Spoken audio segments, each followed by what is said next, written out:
Hello everyone, welcome to my YouTube channel. My name is Pranjal Sharma. Today I am going to teach you Bloom's taxonomy. Bloom's taxonomy ये एक ऐसा topic है जो हमारे teaching exam में हमसे काफ़ी बार पूछा जाता है। अब भले ही वो DSSS भी हो, CTET हो, रीट हो या अदर टेट कोई, उनके अंदर इसमें से एक आधा क्वेश्चन आ ही जाता है। तो ये टॉपिक आज हम पढ़ेंगे इस वीडियो में, ब्लूम्स टैक्सोनॉमी और इसके लर्निंग डोमेन। तो चलिए शुरू करते हैं। ब्लूम्स टैक्सोनॉमी ये सबसे पहले हमें एक एजुकेशनिस्ट ने दिया था जिसका नाम है बेंजामिन ब्लूम। इन्होंने 1956 में ये इसके बारे में बात करी थी। इसके अंदर ब्लूम्स तो इनका सरनेम ही है क्योंकि इन्होंने दिया है, और टैक्सोनॉमी का मतलब होता है क्लासिफिकेशन। क्लासिफिकेशन किस चीज़ का? जो पढ़ाने में हमारे जो लर्निंग ऑब्जेक्टिव है, जो हमारे शिक्षण उद्देश्य हैं, उनका क्लासिफिकेशन इसके अंदर पढ़ते हैं। ठीक है, तो सबसे मेन जो आदमी थे ना जिन्होंने ये दिया वो थे बेंजामिन ब्लूम। इनके अलावा दो और थे, दो नहीं काफ़ी थे वैसे तो। एक तो क्रथवेल थे, एक अनीता हैरो थी, एक आर एच डेव थे। इनका भी महत्वपूर्ण योगदान था इसके अंदर। ठीक है, तो ब्लूम टैक्सोनॉमी एक ऐसा फ्रेमवर्क है जिसके अंदर हम लर्निंग और डेवलपमेंट के जो अलग अलग एस्पेक्ट्स होते हैं उनको समझते हैं। ये है ना, टीचर की मदद भी करता है ताकि टीचर जो है अब जो इंस्ट्रक्शनल एक्टिविटीज़ है कि बच्चों को कैसे पढ़ाएं, कौन सा टॉपिक किस एक्टिविटी में सबसे अच्छा पढ़ा सकते हैं और किस एक्टिविटी से हम बच्चों के अंदर higher order thinking skills develop कर सकते हैं ताकि वो सूझबूझ ढंग से कर सके। ठीक है, तो ये इस चीज़ में भी मदद करता है टीचर्स की। तो अब ब्लूम्स टैक्सोनॉमी के अंदर हम मेनली 3 डोमेन के बारे में पढ़ते हैं। एक कॉग्निटिव डोमेन, ये एक अफेक्टिव डोमेन, एक साइकोमोटर डोमेन। ये लर्निंग के 3 डोमेन है। इसको हम याद कर सकते हैं CAP, कैप। कैप क्या है? लर्निंग के डोमेन 3। ठीक है, कॉग्निटिव डोमेन, अफेक्टिव डोमेन और साइकोमोटर डोमेन। कॉग्निटिव डोमेन के अंदर हम बात करते हैं हेड से रिलेटेड, हमारे माइंड से रिलेटेड, हमारे ब्रेन से रिलेटेड, हमारी मेमोरी से रिलेटेड, हमारी थिंकिंग, हमारी प्रॉब्लम सॉल्विंग या फिर कोई रीजनिंग स्किल्स, इनसे रिलेटेड बात करते हैं हम कॉग्निटिव डोमेन के अंदर।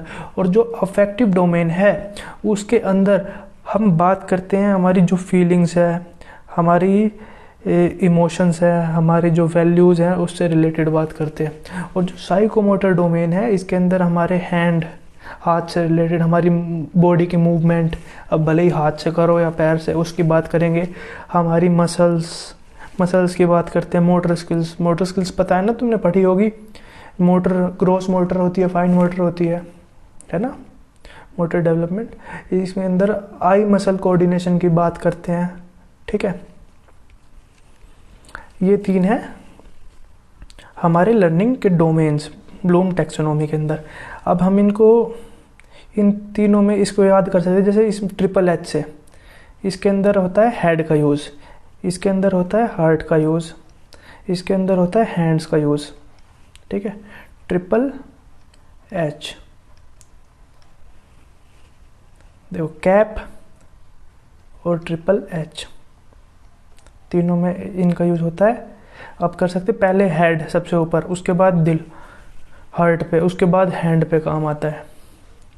जैसे हम कोई एग्ज़ाम दे रहे होते हैं तो सबसे पहले तो सोचते हैं हम कोई पेपर, किसी क्वेश्चन के बारे में, है ना, जो क्वेश्चन नहीं आता, सोचते हैं दिमाग से, फिर दिल से कि भाई लगाए नहीं लगाए, फिर हाथ से चलो जय माता दी चलो लगा ही देते हैं। तो ये सब HHH का यूज़ करते हैं हम इनमें, CAP में। ठीक है, अब नेक्स्ट आता है कोग्निटिव डोमेन। कोग्निटिव डोमेन होता है हमारे, अभी जैसे मैंने बताया, हमारे माइंड से, हमारे हेड से रिलेटेड, जिसके अंदर हम मेंटल स्किल्स का यूज़ करते हैं ना। मेंटल स्किल्स जैसे कि thinking, memory, reasoning, problem solving, ये सब चीज़ यूज़ करते हैं। और नई नई नॉलेज भी एक्वायर इसी में करते हैं दिमाग से, है ना। इसलिए ये कोग्निटिव डेवलप डोमेन है।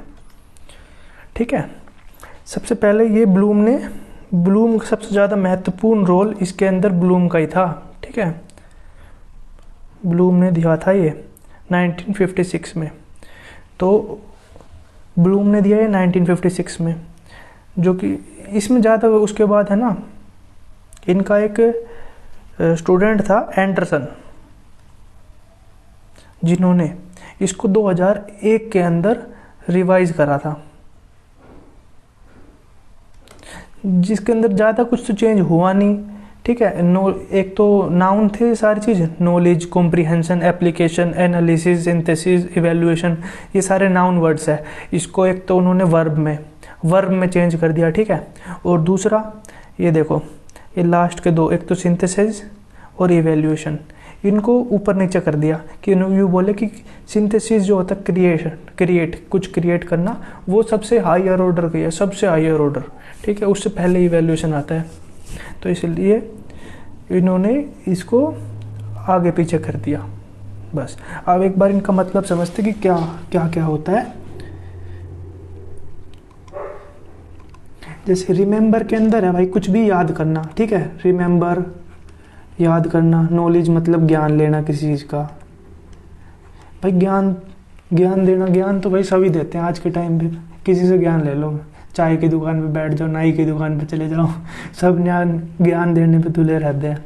चाय के पे बैठते कि भाई प्रधानमंत्री या फिर ये हमारी सरकार ये सही नहीं कर रही, हम ऐसे करते तो अच्छा रहता, ये क्यों नहीं करती सरकार, और उनको कुछ पता है नहीं देश के सिचुएशन के बारे में।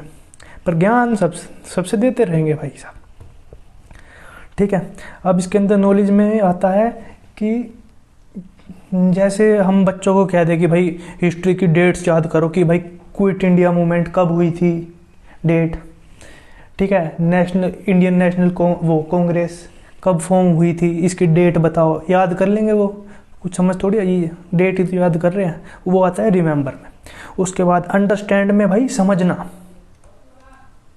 ठीक है, कॉम्प्रिहेंशन में भी यही होता है, मतलब समझना, कि हम किसी चीज़ को समझ रहे हैं, प्रोसेस को समझ रहे हैं कि क्यों। जैसे फोटोसिंथेसिस है साइंस में, हम उसकी प्रोसेस को समझ रहे हैं कि क्यों हो रहा है। ठीक है, कैसे क्या होता है, हर चीज़ का हमें इसके अंदर क्यों हो रहा है, क्या हो रहा है। ठीक है, क्यों हो रहा है, क्या हो रहा है, क्यों हो रहा है, कैसे हो रहा है, ये इस सब चीज़ों के बारे में हमें पता रहता है इसके अंदर अंडरस्टैंडिंग में। ठीक है, हम किसी चैप्टर की अच्छी तरह नॉलेज ले लेते हैं कि हमें कुछ भी पूछ लो, हम उसे अपने शब्दों में भी बता देंगे। ये है हमारी नॉलेज। ठीक है, और तीसरा आता है फिर अप्लाई करना, जो हमने अब पहले याद कर लिया, फिर समझ लिया, अब उसकी जो नॉलेज ले ली, उसको अपनी जो रियल लाइफ है उसके अंदर अप्लाई कैसे करेंगे। भाई नॉलेज लेने से कुछ थोड़ी होगा, जब तक हम अप्लाई नहीं करेंगे तब उसका फ़ायदा क्या होगा। तो हम इसको अपनी जो रियल लाइफ है उसके अंदर अप्लाई कैसे करेंगे। जैसे कि हम मैथ का कॉन्सेप्ट सीख लेते हैं भाई, कौन सा, मनी कॉन्सेप्ट सीख लिया, तो अब उसमें हम ये रियल लाइफ में क्या कर सकते हैं। जैसे कि 1000 रुपये हैं हमारे पास, उसको भाई साहब डॉलर के अंदर कन्वर्ट करना सीख लेंगे, कितने डॉलर होंगे। ठीक है, या फिर बच्चे रियल लाइफ में कैसे यूज करेंगे। जैसे 100 रुपये दे दिए बच्चों को, अब उनसे कहीं 5 चॉकलेट ले आओ अपने लिए, और एक चॉकलेट है 15 रुपये की, तो वो इसको माइनस कर लेंगे इससे, कि पहले इसको मल्टीप्लाई करेंगे कितनी चॉकलेट बनेगी, कितने रुपए बनेंगे, फिर इसमें माइनस करके ले आएंगे, है ना। ये ऐसे रियल लाइफ में वो यूज़ कर रहे हैं इसको कहते हैं हम एप्लीकेशन। तीसरा आएगा भाई एनालिसिस। तो अब है एनालाइज में हम क्या करते हैं, एक बड़ी सिचुएशन को छोटे छोटे टुकड़ों में तोड़ लेते हैं। जैसे कि इस रूम से रिलेटेड, जहाँ पे मैं बैठा हूँ, इससे रिलेटेड देखते हैं। जैसे रूम है पूरा, सब कुछ मिला के अब इसके अंदर कितनी लाइट है, कितने पंखे हैं, है ना, कितने एसी है, ये सारी चीज़, इसको छोटी छोटी चीज़ों में तोड़ लिया हमने। या फिर एक एग्जांपल है एनालाइज करने का, जैसे कि हमने बच्चों को एक केस स्टडी दे दी, ठीक है, किसके बारे में, पोल्यूशन के बारे में। पोल्यूशन के बारे में केस स्टडी दे दी, अब बच्चों से कहा इसके बारे में मुझे छोटे छोटे टुकड़ों में तोड़ के बताओ कि क्या क्या तो इसमें हम मेजर ले सकते हैं, हम इसको पोल्यूशन को रोकने के क्या क्या इसके कॉजेज हैं, क्या क्या इसके इफेक्टिव है ना। इस तरह से हम उससे उन बच्चों से पूछ सकते हैं। इसको कहते हैं एनालाइज करना, छोटे छोटे टुकड़ों में तोड़ना। और सिंथेसिस इससे अपोजिट था, सिंथेसिस, ठीक है। तो अब हम देखते हैं सिंथेसिस, एनालिसिस के बाद देखते हैं सिंथेसिस, पुरानी है, ठीक है। सिंथेसिस में क्या होता है, सिंथेसिस एनालिसिस का उल्टा है। सिंथेसिस के अंदर हम छोटी छोटी सिचुएशन को बड़े में देखते हैं। जैसे कि हम ये छोटे छोटे स्टेप थे चारों, है ना, इन स्टेप्स को यूज़ करके हम सिंथेसाइज कर रहे हैं, बड़ा अप्लाई कर रहे हैं, ठीक है। उसके बाद जो इनका रिजल्ट आएगा वो इवैल्यूएशन में आता है, इवैल्यूएट करना, ठीक है। इवैल्यूएशन में क्या आता है कि भाई साहब ये सिंथेसिस क्या है, जो हम कुछ क्रिएट करें नया, वो हमने बाद में कर दिया ऊपर, अभी बताऊंगा, ठीक है। इवैल्यूएशन में क्या आता है भाई, जो हमारे पुराने हिस्टोरिकल डिसीजंस है हमारे, उसकी वजह से आज हमारी सोसाइटी कहाँ पर है, क्या हम उसको, अगर हम ऐसे निर्णय नहीं लेते, अगर कुछ और लेते तो आज क्या होता, ये सब। और यह इवैल्यूएशन में हम देख सकते हैं कि जो वो है, जैसे हमारे प्रधानमंत्री नई नई योजना चला रहे हैं, जैसे बेटी बचाओ बेटी पढ़ाओ, है ना, या कौन सी स्वच्छ भारत अभियान, या GKRY गरीब कल्याण रोजगार योजना, GKRY, है ना, ये सब जो चला रहे हैं, तो इनका हमारी सोसाइटी पे क्या इम्पैक्ट पड़ रहा है ना, ये सब देख सकते हैं। इवैल्यूएट, मूल्यांकन करना। या फिर इसके अंदर इवैल्यूएशन के अंदर आ सकता है हम किस चीज़ को कंपेयर कर रहे हो, कंपेयर कैसे करते हैं, जैसे कि हम एग्ज़ाम में MCQs है 4, अब उसमें से हम कंपेयर कर रहे हैं, जैसे 2 तो कट गए भाई, ये तो नहीं हो सकते। उसके बाद जो एलिमिनेशन मेथड होता है ना, जब हम कंपेयर करते हैं कि हाँ इन दोनों में से कौन सा सही है, सही जो लगता है उसको हम फिर उसके हिसाब से टिक करते हैं, जैसे कंपेयर करके पसंद आता है ना। जैसे कि यूट्यूब पे तुम वीडियो देख रहे हो, अब तुमने छाट लिया भाई, एक सब्जेक्ट की वीडियो देख रहे, एक टॉपिक की, कि भाई ये सर अच्छा पढ़ा रहे हैं, ये बेकार पढ़ा रहे हैं, ये तो मैं यहाँ से पढ़ूंगा आगे से, या फिर यहाँ से पढ़ूंगा, तो ये देख के तुम जो जज कर रहे हो ना, वो सब आता है इवैल्यूएशन में, ठीक है। और क्रिएट में आ रहा है भाई साहब, जब तुम इन सब चीज़ को यूज़ करके कुछ नया क्रिएट कर रहे हो, न्यू क्रिएटिविटी होती है इसके अंदर, क्रिएटिविटी।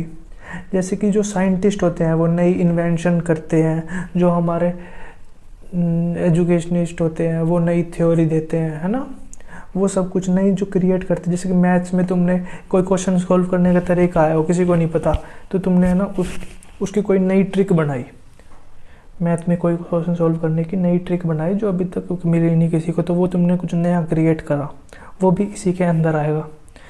तो ये था हमारा ब्लूम्स टैक्सोनॉमी में कॉग्निटिव डोमेन। इसके अंदर कुछ दिक्कत, कुछ परेशानी समझ नहीं आया तो पूछ लेना, ठीक है। अब नेक्स्ट चलते हैं। तो अब आते हैं हम सेकंड अफेक्टिव डोमेन पे पढ़ते हैं, ठीक है। अफेक्टिव डोमेन, जैसा कि मैंने बताया था, हेड, हार्ट और हैंड, तो ये है हार्ट सेकंड वाला। इसके अंदर हम हार्ट की से रिलेटेड चीज़ों को पढ़ते हैं, जैसे कि हमारे इमोशंस, हमारी फीलिंग्स, ये सारी चीज़ें इसके अंदर आती हैं। कि जैसे हम लर्निंग करते हैं तो वो लर्निंग बिना हमारे इमोशन फीलिंग्स के अच्छी तरह से नहीं हो सकती। अगर हमारे इमोशंस, ठीक है, अगर ये लर्निंग में जुड़ेंगे तो लर्निंग अच्छी तरह होएगी, ठीक है।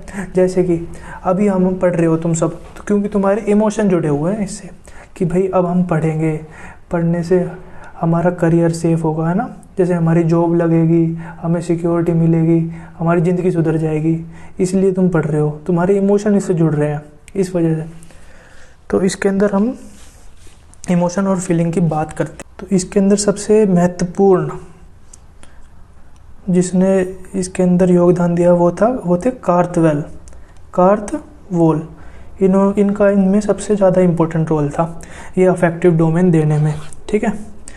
ये फोकस करता है हमारे इमोशन, फीलिंग, वैल्यूज़ और इंटरपर्सनल स्किल्स पे। इसके अंदर इन्होंने ये अफेक्टिव डोमेन का चार्ट दिया कि हमें सबसे पहले तो रिसीविंग करनी चाहिए। रिसीविंग क्या, जैसे बताऊँ, रिसीविंग क्या, जैसे कि हम कोई स्कूल के अंदर किसी सोशल वर्कर को या वॉलंटियर जो कि एनजीओ में काम करता हो कोई, उनको बुला सकते हैं ताकि वो अपने वर्क जो उनका काम है उससे रिलेटेड जो भी चैलेंजेस है या जो एक्सपीरियंस है वो शेयर करे, ठीक है। वो शेयर करेंगे तो स्टूडेंट्स में उनके प्रति भाई क्या एम्पैथी आएगी, है ना, एम्पैथी की भावना होगी, उनको अप्रिशिएट करेंगे उनके काम को, उनकी सोशल सर्विसेज को। ये सब रिसीविंग में आता है कि वो रिसीव कर रहे हैं, वो अपने आप एक्सपीरियंस बताएंगे और ये उनको सुनेंगे। या फिर हम स्कूल के अंदर जैसे किसी इंस्पिरेशनल फिगर, कोई जैसे सोशल एक्टिविस्ट हो, साइंटिस्ट हो, है ना, या फिर कोई एंटरप्रेन्योर हो, आर्टिस्ट हो, इनको भी बुला सकते हैं ताकि वो अपने फील्ड से रिलेटेड चीज़ें डिस्कस करें, बच्चों के साथ बताएं उनको, बच्चों को नई नई चीज़ों में इंटरेस्ट आए, जानकारी मिले, ठीक है। ये सब जैसे कि इन्फॉर्मेशन देना, वो सब बता तो रहे हैं बच्चों को, वो आता है भाई रिसीविंग में। उसके बाद आता है रिस्पॉन्डिंग। अब भाई रिसीव कर लिया, उसके बाद रिस्पॉन्डिंग, बच्चों से रिस्पॉन्ड भी तो करवाना है, तभी तो उनकी एक्टिव पार्टिसिपेशन होगी कि भाई वो फीडबैक दे रहे हो, रिस्पॉन्स कर रहे हो। इसमें क्या कर सकते हैं, जैसे हम स्कूल में भी कुछ एक्टिविटी अरेंज कर सकते हैं जिससे कि बच्चों में अवेयरनेस बढ़े। जैसे कि हमारे जो इन्वायरमेंटल इशू है ना, इन्वायरमेंटल इशू जैसे कि पोल्यूशन, डिफॉरेस्टेशन, पानी की कमी, ये सारे जो भी हमारे इशू है इन्वायरमेंट से रिलेटेड, उनके प्रति अवेयरनेस बढ़ा सकते हैं हम बच्चों में। जैसे कि कुछ एक्टिविटी दे दी बच्चों को इनसे इन्वायरमेंटल इशू से रिलेटेड, जिसमें बच्चों को प्रेरित करे कि भाई तुम कुछ एक्शन लो, हमारा इन्वायरमेंट बहुत संकट में है भाई, इतनी सारी चीज़ आ गई जैसे कि पानी कमी, पोल्यूशन, डिफॉरेस्टेशन वगैरह, तो कुछ एक्शन लो और कुछ सॉल्यूशन दो मुझको ताकि हम इसको ठीक करें। अब बच्चे सॉल्यूशन देंगे तो कुछ रिस्पॉन्ड करेंगे ना भाई, उसके लिए हाथ पैर चलाएंगे, तो रिस्पॉन्डिंग मतलब ये। तीसरा वैल्यूइंग के अंदर क्या करते हैं हम भाई, वैल्यूइंग के अंदर हम कुछ डिबेट करा सकते हैं, डिस्कशन करा सकते हैं बच्चों से किस चीज़ पे, जो हमारे इंडियन सोशल इश्यूज़ हैं, जैसे कि करप्शन हुआ, कास्ट डिस्क्रिमिनेशन हुआ, जेंडर इनइक्वालिटी हुआ, है ना, या चाइल्ड लेबर हुआ, वुमेन एम्पावरमेंट हुआ। इन सब पे जो हमारे इंडियन जो भी सोशल इशू है उनसे डिस्कशन करा रहे हैं। तो बच्चे डिस्कशन करेंगे तब नए नए क्रिटिकल थिंकिंग और उनके अंदर मोरल रीजनिंग, ऐसी ऐसी स्किल डेवलप होएगी, तो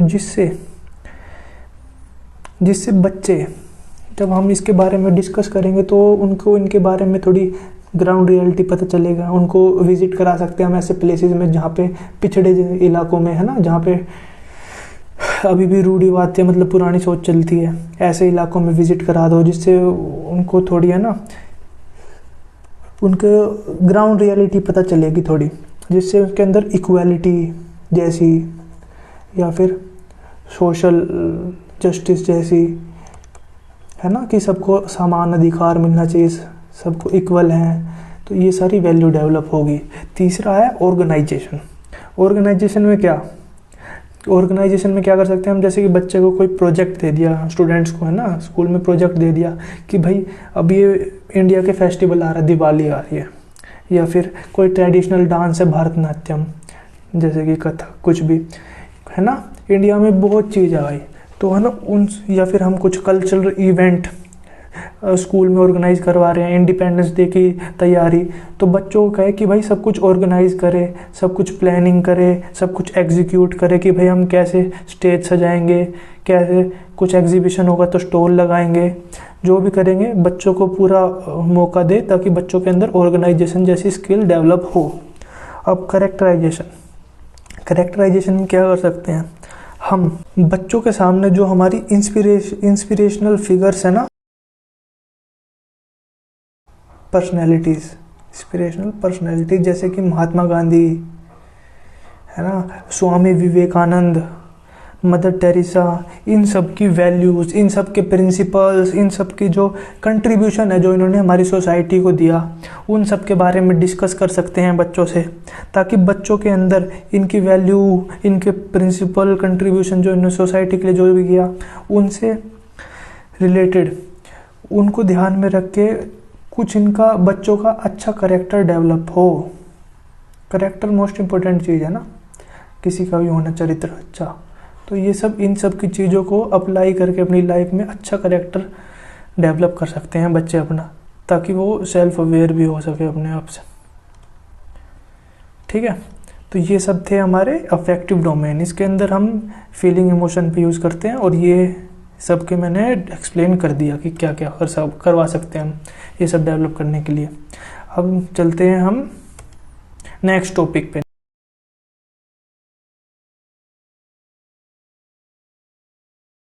तो अब हम आ गए तीसरे वाले डोमेन पे। तीसरा डोमेन कौन सा है? Psychomotor domain. साइकोमोटर डोमेन में हम फोकस करते हैं कि फिजिकल स्किल्स, मसल्स और आई का कोऑर्डिनेशन, बॉडी से रिलेटेड होता है हमारे बॉडी। ट्रिपल एच में थर्ड एच क्या था? हैंड। इसमें हम हाथ से काम करते हैं, इसमें बॉडी मूवमेंट आती है इसके अंदर। ठीक है, साइकोमोटर में हमारी बॉडी, हमारे हैंड, हमारी मसल्स, इससे रिलेटेड काम होते हैं इसके अंदर साइकोमोटर डोमेन में। अब इसके अंदर पहले देखते हैं, जैसे मैंने बताया फिजिकल स्किल्स और आई मसल कोऑर्डिनेशन पे फोकस करता है। ये एक पिरामिडिकल स्ट्रक्चर है जो कि डेव ने दिया था, है ना, 1975 में। ये हमें क्या बताता है कि साइकोमोटर डोमेन भी ज़रूरी है लर्निंग अच्छे से कराने के लिए। इसके अंदर क्या होता है? इमिटेशन। फर्स्ट लेवल होता है इमिटेशन। इसके अंदर क्या होता है? इमिटेशन के अंदर जैसे हम बच्चों को कोई ट्रेडिशनल डांस है हमारा, क्लासिकल डांस, जैसे कि भरतनाट्यम, कथक, भंगड़ा, उनको डेमोन्स्ट्रेट कर रहे हो बच्चों को। ठीक है, उसकी बेसिक जो स्टेप्स होते हैं, उसके बेसिक स्टेप्स खाली, और जो बेसिक मूवमेंट है उनको हम डेमोन्स्ट्रेट कर रहे हो बच्चों को, और बच्चे हमको देख देख के इमिटेट, हमारी नकल कर रहे हो, हमारे जैसे मतलब सेम तरीके से स्टेप बनाने की कोशिश करें। ठीक है, इसे कहते हैं इमिटेशन। या फिर जैसे कि ये पोइट्री हुआ, सिलाई कढ़ाई बुनाई हुआ, ये सब कुछ चीज़ हम जैसे डेमोन्स्ट्रेट करें, ब्लॉक प्रिंटिंग, पेंटिंग कुछ बना रहे हो, हमें देख देख के बच्चे इमिटेट करें, सेम उसी तरह करें, वो आता है इमिटेशन। उसके बाद आती है सेकंड होती है मैनिपुलेशन। मैनिपुलेशन में क्या? इसके अंदर बच्चे सीख तो लिया हमें देख देख के इमिटेट करने, अब थोड़ा थोड़ा मैनिपुलेट करने लग गए, मतलब चेंज, थोड़े थोड़े है ना, चेंज लाने लग गए। जैसे कि हमने बच्चों को एक रंगोली बनानी सिखाई कि भाई ऐसे बनाओ, उसके बाद ऐसे ऐसे डिज़ाइन, फ्लावर का डिज़ाइन में रंगोली बनाते हैं। ठीक है, अब हमने कर दिया भाई इसमें रेड कलर। ठीक है, एक छोड़ के एक ऐसे रेड कलर कर दिया, एक छोड़ के एक कोई दूसरा कलर कर दिया, ऐसे ऐसे बना दिया हमने। तो फिर बच्चे क्या करेंगे? इसका डिज़ाइन भी चेंज कर सकते हैं मैनिपुलेशन के अंदर। आप ऐसे नहीं बना के चौकोटे ऐसे बना देंगे, कुछ और डिज़ाइन बना देंगे इस तरह से, है ना, इस तरह। और कलर कुछ और कलर चेंज कर देंगे, कलर भी चेंज करते हैं। ये मैनिपुलेशन में आता है कि बच्चे अपनी मर्जी से थोड़ा थोड़ा मैनिपुलेट कर रहे हैं सीखने के बाद। अब थर्ड आता है प्रिसीजन। प्रिसीजन के अंदर क्या होता है? इसके अंदर बच्चे एक्यूरेसी की तरफ जान लगते हैं। मतलब पहले तो टेढ़ी बेढ़ी, जैसे मैनिपुलेशन में, इमिटेशन में टेढ़ी भी बना रहे हैं, क्योंकि स्किल अभी डेवलप नहीं हुई ढंग से, है ना, फाइन मोटर स्किल। प्रिसीजन के अंदर फाइन मोटर स्किल अच्छी तरह डेवलप हो जाती है, तो है ना, छोटी वो मसल्स की स्किल अच्छी तरह काम करती है। तो वो अच्छी तरह प्रिसीजन मतलब एक्यूरेसी के साथ, है ना, एक्यूरेसी के साथ बनाते हैं, लिख सकते हैं, कैलीग्राफी अच्छी तरह लिख सकते हैं वो। इस टाइम पे ड्राइंग, पोर्ट्रेट अच्छी तरह बना सकते हैं कि हाँ भाई लग रहा है कि सेम वे उन्हीं का बनाया जैसे। आर्टिकुलेशन, अब उसके बाद आता है आर्टिकुलेशन। आर्टिकुलेशन में क्या करते हैं, आर्टिकुलेशन के टाइम बच्चों के अंदर भाई कॉन्फिडेंस आने लग जाता है। कॉन्फिडेंस कि भाई हम बना लेंगे, कोई दिक्कत नहीं है, कोई भी कुछ भी बनाने के लिए दे दो, ऐसी बंगोली बनानी है, नया डिज़ाइन भी क्रिएट कर देंगे, कोई बात नहीं हम कर देंगे। इसकी ड्राइंग बनानी है, इसकी पेंटिंग बनानी है, हाँ बना देंगे, ठीक है, ऐसे कॉन्फिडेंस आ जाता है। तो उसके बाद आता है और नेचुरलाइजेशन। नेचुरलाइजेशन के अंदर क्या होता है, बच्चे मास्टरी के पास पहुंच जाते हैं भाई। मास्टरी पे मतलब बिल्कुल बढ़िया तरह बनाएंगे, इतनी फुल कॉन्फिडेंस रहेगा, कॉन्फिडेंस और प्रिसाइजनेस भी अच्छी होगी, एक्यूरेसी के साथ कुछ भी काम करेंगे जो जिस चीज़ में भी हमने सिखाया है उसको, ठीक है। ये है स्टेजेस, इसके अंदर ये है different levels of psychomotor domain. अब लास्ट ये दिखा में, जैसे हमने एक अभी देखा था वो डेव ने दिया था, वैसे ये दिया है अनीता हैरो ने। ये इसके अंदर देते हैं, सबसे पहले आते हैं रिफ्लेक्स एक्शन, समझेंगे क्या होते हैं, ठीक है। रिफ्लेक्स एक्शन या रिफ्लेक्स मूवमेंट कहते हैं इसको। उसके बाद क्या आते हैं इसमें, बेसिक फंडामेंटल मूवमेंट, जो हमारी बेसिक फंडामेंटल मूवमेंट्स होती है वो आती है।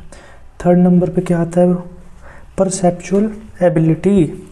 परसेप्चुअल पता है ना, किसी चीज़ को परसीव करना, परसेप्चुअल। फोर्थ नंबर पे क्या आता है हमारे, फिजिकल एबिलिटीज।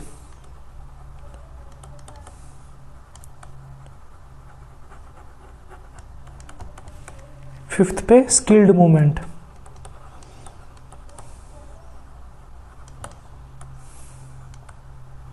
Skilled movements. और सिक्स्थ नंबर पे नॉन डिस्कर्सिव मूवमेंट्स।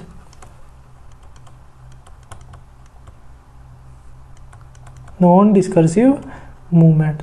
अब ये दिए हैं इस मॉडल में छह सब डोमेन है, ठीक है।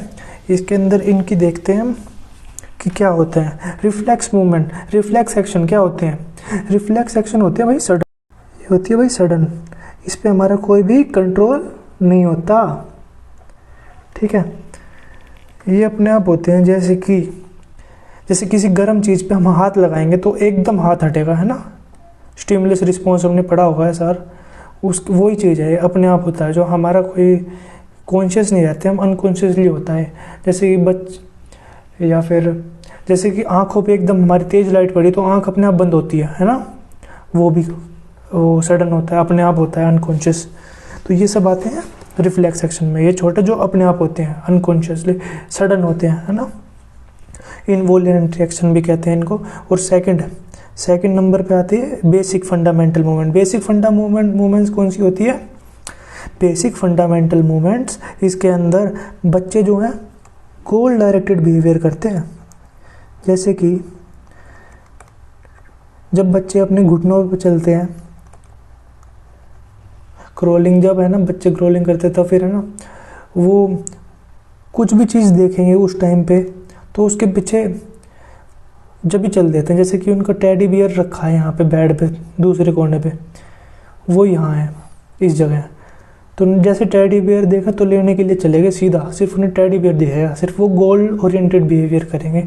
तो ये आता है बेसिक मूवमेंट, बस अपना हाथ पैर चला कर पहुँचेंगे जैसे जैसे ये लेंगे, ठीक है, ये आता है बेसिक में।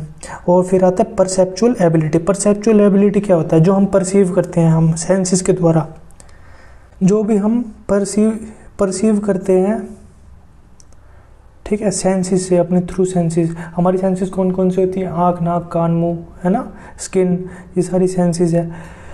इन सेंसेस से जो भी हम परसीव करते हैं उनकी हमारे दिमाग में एक परसेप्शन क्रिएट होती है। कुछ भी स्टिमुलस है, उद्दीपक, उसको हम परसीव करेंगे, उसके बाद हम उस पर रिस्पॉन्स देंगे अपनी सेंसेस के थ्रू। तो ये जो परसीव करके जो रिस्पॉन्स देते हैं वो आते हैं परसेप्चुअल एबिलिटी में।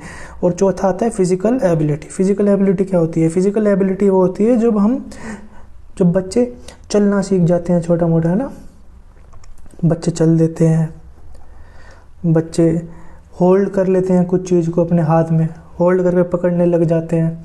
ये सारी चीज़ आती है फिजिकल एबिलिटी, जब उनके अंदर थोड़ी थोड़ी फिजिकल पावर डेवलप होने लग जाती है। स्किल्ड मूवमेंट में क्या होती है, इस स्किल्ड मूवमेंट में आते हैं जैसे कि डांसिंग। डांसिंग में क्या होता है, स्पेसिफिक स्टेप्स होते हैं। यूँ नहीं है कि हम कुछ भी करके दिखा दे डांस हो गया। स्पेसिफिक स्टेप होंगे, स्पेसिफिक बीट पे, स्पेसिफिक फेशियल एक्सप्रेशन होंगे, फेशियल स्पेसिफिक हैंड मूवमेंट्स होगी। तो ये सब स्किल्ड होते हैं, मतलब काफ़ी बार प्रैक्टिस कर करके सीख जाते हैं। उसके बाद जब स्किल्ड बन जाते हैं वो स्किल्ड मूवमेंट होती है, ठीक है। जब उसके अंदर हम निपुण हो जाते हैं, जब अच्छी तरह करते हैं, वो स्किल्ड दक्ष हो जाते हैं जब।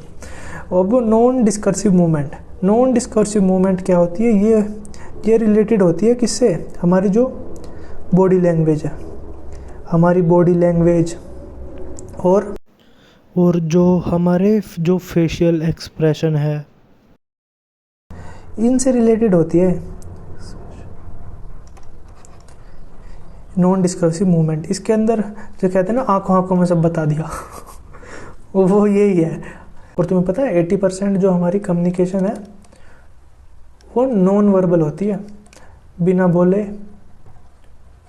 बोले जो हमारे फेशियल एक्सप्रेशन और हमारी बॉडी मूवमेंट, इन सब चीज़, बॉडी लैंग्वेज, इन सब चीज़ से प्रभावित होती है, ठीक है। तो ये आ जाती है नॉन वर्बल बॉडी लैंग्वेज और फेशियल एक्सप्रेशन आते हैं हमारे नॉन डिस्कर्सिव मूवमेंट में। तो ये थी आज की हमारी वीडियो ब्लूम्स टैक्सोनॉमी के बारे में। तो आपको ये वीडियो कैसी लगी कमेंट करके बताएं, और अगर कोई सजेशन हो तो उसको भी बता दीजिए। अब मिलते हैं अगली वीडियो में, तब तक के लिए बाय।